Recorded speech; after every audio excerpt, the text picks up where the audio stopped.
Good morning mga kakunyari farmer. Ayan. Ito na yung mga alaga natin. Back to Isabela tayo. Tinapos na natin yung mga dito, mga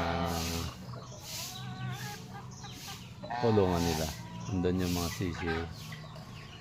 Ayan. Yun yung sabako dinugtungan natin kahapon. Yun yung mga itlogan ng bibi doon. Yun yung paliguan nila. Ito nalagyan ng tubig. Ito native lang to, balbon. Diniretso na natin kahapon yung hindi tayo natapos. Hindi tayo nakauwi.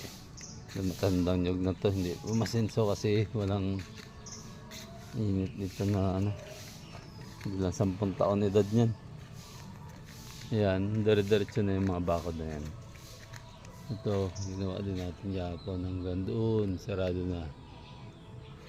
Doon sa baba niyan, pagbalik natin ng December, sigasuin natin yung bakod doon sa baba kasi gawin natin pala isdaan yung baba na yun dyan.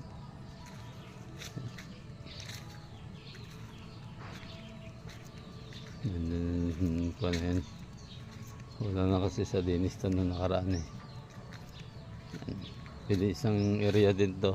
Yung diretso na yun, isang breed din ng manok na ilalagay natin yan. Baka Brahma o pure breed na Rhode Island. Yung diretso na yan. Tapos dito, marami may ilagay natin dito. Ayun yung nyug natin na galing ng Aurora.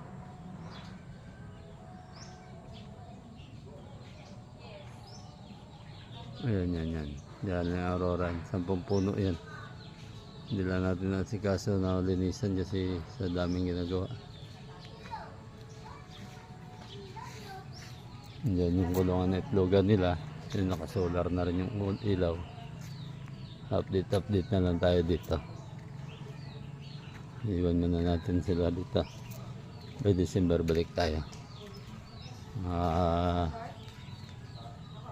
Mangingitlog na siguro ito mga dala natin yung mga mixed breed na Rhode Island pagbalik natin. Saka yung baby, yan malalaki na. Okay guys, thank you so much sa inyo lahat. Paki-subscribe naman yung aking channel. Magandang umaga sa inyo.